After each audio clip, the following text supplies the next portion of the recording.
गुरु प्यारी साध संगत जी, आज फिर से एक सुंदर सी साखी आप सभी को सुनाने जा रही हूँ। गुरु प्यारी साध संगत जी, आज की साखी है कि समस्याओं से घबराना नहीं चाहिए। हमारे जीवन में बहुत सारी समस्याएं आती हैं जो हमें झकझोर के रख देती हैं। हम टूटते हैं, बिखरते हैं, लेकिन इंसान वही है जो टूट कर बिखर कर फिर अपने आप को समेट के खड़ा होता है। भगवान हमारे जीवन में जो भी चीज़ें हमारे लिए बनाते हैं या कोई भी चीज़ हमारे सामने आती है, एक तो पहली बात हमारे कर्म है जो हमारे सामने आते हैं, फिर भी भगवान हमारे साथ खड़े रहते हैं। और दूसरी बात ये कि भगवान ने हमें जो कुछ भी दिया है हमारे भले के लिए दिया है। हमारे कर्मों से लड़ने के लिए सारी चीज़ें हमें इस धरती पे ही दे रखी हैं। अगर चाहें तो हम अपने पुराने कर्मों से मुक्त होके हम परमात्मा में विलीन हो सकते हैं, और अगर चाहें तो फिर से वापस बुराइयों की तरफ खींचे चले जा सकते हैं, जो हमें 84 लाख योनि से कभी बाहर नहीं आने देती। तो गुरु प्यारी साध संगत जी, आज ऐसी ही एक सुंदर सी साखी आप सभी को सुनाने जा रही हूँ। ये कहानी है श्याम की। श्याम जो भगवान की बहुत पूजा करता था, सुमिरन करता था, और सब लोग उसे पागल कहते थे क्योंकि वो जिस मोहल्ले में रहता था सबसे गरीब था, और आसपास के लोग जो थे उससे माली हालत में बड़े अच्छे थे, और लोग उसको रोज ताना दिया करते थे कि तूने भगवान की भक्ति करके ऐसा क्या ही हासिल कर लिया, क्या मिला तुझे भगवान की भक्ति करके। हम देख, हम भगवान की भक्ति नहीं करते लेकिन फिर भी हमारे पास बेशुमार दौलत है, क्या दिन रात भगवान भगवान का नाम जपता रहता, कोई भगवान भगवान नहीं होता। गुरु प्यारी साध संगत जी, वो एक दिन इग्नोर करता, 2 दिन इग्नोर करता इन बातों को, लेकिन अब डेली जैसे ना लोग उससे बोलने लगे थे, और उसका जब भी वो गली से निकलता उसका मजाक उड़ाने लगे थे। एक दिन वो हारने लगा अपनी परिस्थिति से, क्योंकि वो दुखों से घिरा हुआ था, गरीबी से था। तो गरीबी वाली हालत में जब कोई इंसान लगातार बुरे शब्द आपको बोलता है तो आप वैसे ही हताश होने लग जाते हो। तो वैसे ही श्याम भी हताश होने लगा, और एक दिन बैठकर रात को भगवान से कहने लगा कि आज तो आपको मुझे दर्शन देने ही पड़ेंगे, मेरी समस्याओं का हल करना ही पड़ेगा और मुझे जवाब देना ही पड़ेगा। लोग मेरा मजाक उड़ाते हैं, क्या मैं आपका नाम लेके गलत कर रहा हूँ क्या? वो लोग आपका नाम नहीं ले रहे, फिर भी उनकी माली हालत इतनी अच्छी है, उनको कोई दुख दर्द नहीं है, और मैं आपका नाम लेता हूँ। आपने मुझे इतना गरीब बना रखा है, इतने दुख दर्दों से घेर रखा है आपने। मैं कितने दिनों से दुख दर्दों को झेल रहा हूँ, क्या इस दुख का कभी अंत नहीं होगा? क्या भगवान की भक्ति करने वालों को सिर्फ दुख ही मिलता है क्या? यही नियति है मेरी। तो गुरु प्यारी साध संगत जी, ये रोते रोते वो कहते कहते सो गया कि आज तो आपको मुझे सपने में दर्शन देना ही पड़ेगा। और जैसे ही वो सोया रोते रोते, भगवान बिल्कुल उसकी चारपाई के पास बैठे हुए थे, और वो देख के खुश हो गया, रोने लगा कि इतने दिनों से आज मुझसे मिलने आए हो, इतने दिनों से नाम ले रहा था, आपने मुझे दर्शन क्यों नहीं दिए? क्यों मेरे सवालों का जवाब नहीं दिया? क्यों मेरे दुखों का अंत नहीं किया? भगवान ने कहा, इससे पहले तूने मुझे आवाज दे के बुलाया भी तो नहीं, तूने मुझे कहा ही नहीं कि मुझे तुझे दर्शन देने हैं। मुझे लगा शायद तुझे मेरे दर्शन की, मेरे पास आने की तुझे जरूरत ही नहीं है। गुरु प्यारी साध संगत जी, श्याम बोल पड़ा जैसे उसने अपनी समस्याओं का पिटारा भगवान के सामने खोल दिया हो। एक के बाद शिकायत करने लगा, कहने लगा, लोग मेरा मजाक उड़ाते हैं, क्या मैं आपका नाम लेना बंद कर दूं? क्या आपके नाम लेने से ही मेरे को दुख मिल रहे हैं? भगवान ने कहा, भला मेरा नाम लेने से किसको दुख मिला है? ये तो तेरे पुराने जन्म के कर्म है जो तुझे भोगने ही पड़ेंगे। मैं तो तुझे उन कर्मों को काटने की हिम्मत दे सकता हूँ कि तू उन कर्मों को आराम से काट सके, तुझे उन कर्मों को काटने में कोई परेशानी ना हो। मैं तो सिर्फ तेरे लिए इतना ही कर सकता हूँ। तो गुरु प्यारी साध संगत जी, वो भगवान की बात मानने को तैयार नहीं हुआ। उसने कहा नहीं, आपको आज मेरे दुखों का अंत करना ही पड़ेगा। भगवान ने कहा ठीक है, एक काम कर, मेरे साथ चल।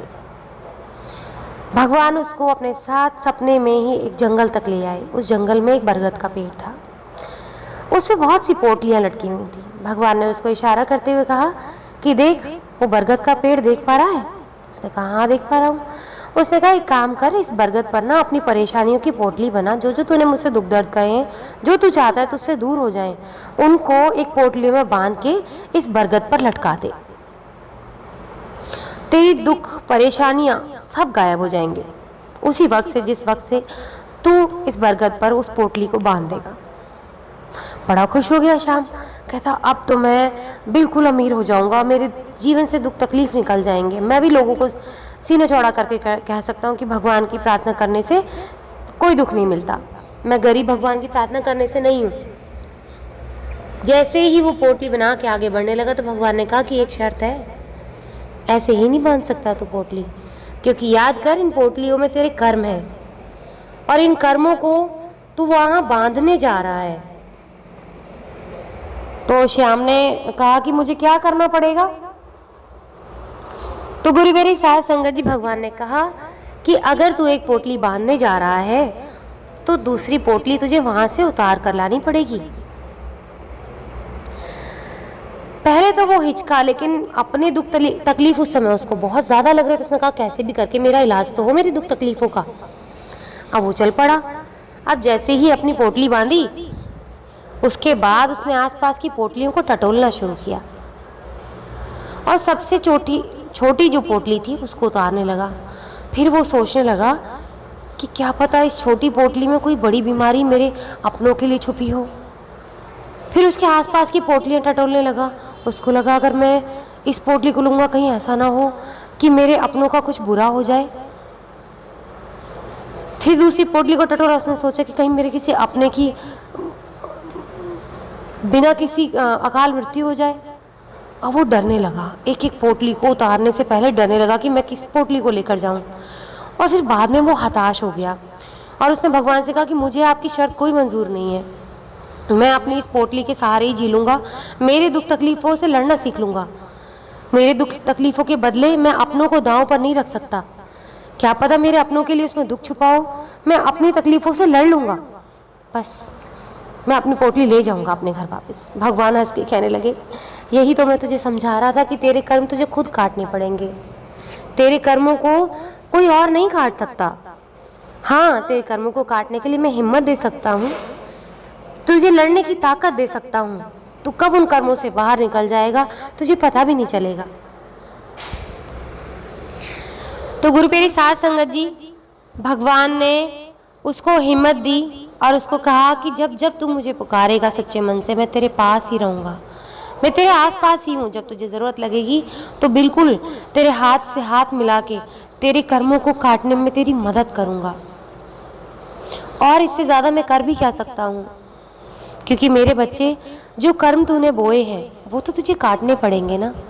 बुरे कर्म इंसान करता है, अगर आत्मा मैली होती है तो तूने मैली किया है अपनी आत्मा को। मैंने तो तुम्हें साफ आत्मा दी थी, तुमने उस आत्मा को गंदा किया तो तुम ही उस आत्मा को साफ करके मुझे लौटाओगे। गुरु प्यारी साध संगत जी, आप खुद सोचिए, आप किसी दुकान पर जाकर किराए पर कोई सामान लेकर आते हैं और अगर आप उसमें कुछ टूट फूट कर देते हैं तो क्या दुकानदार वो सामान वापस ले लेता है आपसे? आपसे उसकी पूरी कीमत वसूलता है। तो वही तो आपके कर्म की सज़ा है कि आपने तोड़ दिया तो उसकी सज़ा भुगतते हैं आप। पूरी जो कीमत है वापस करनी पड़ती है आपको उस दुकानदार को। तो ये तो फिर भी भगवान ने आपको आत्मा दी, आप उसको मलिन करेंगे तो साफ करके वापस करना भी तो हमारी जिम्मेदारी है। तो अपने जीवन में आने वाली समस्याओं से घबराएं नहीं, उनसे लड़ना सीखें और ये दिमाग में बिठा के रखें हमारे पुराने कर्म हैं। हमारे जीवन में दसों बार क्या करोड़ों बार ऐसी सिचुएशन आएंगी हमारे कर्मों के हिसाब से, जब हम हारेंगे अपने कर्मों से, हम अपने दुखों से हारेंगे। वो दुख जो हमारे कर्मों की वजह से हमें मिले हैं, हम हारेंगे। लेकिन हमें हारना नहीं है, गिर के उठना है, संभलना है, फिर से उनसे लड़ना है, क्योंकि हमें अपनी इस आत्मा को फिर से स्वच्छ करके भगवान को वापस देना है। और अगर आप परमात्मा में नहीं मिलना चाहते तो मत कीजिए मेहनत, भोगिए वो 84 लाख योनियों के दर्द झेलिए। आपको भी शाम की तरह शायद लेट बात समझ में आए, लेकिन आएगी ज़रूर कि 84 लाख योनियों में भटकने से अच्छा है कि इसी जन्म में हम अपने कर्मों को काट के, परेशानियों से लड़ के परमात्मा में वापस विलीन हो जाए, फिर से वापस कभी इस 84 लाख के चक्कर में ना पड़े। आज इसी के साथ इस सुंदर सी साखी को यही समाप्त करना चाहूँगी। मिलती हूँ आपसे अपनी अगली वीडियो में नई साखी के साथ। तब तक के लिए खुश रहें, सुमिरन करते रहें, सच्ची सेवा करते रहें।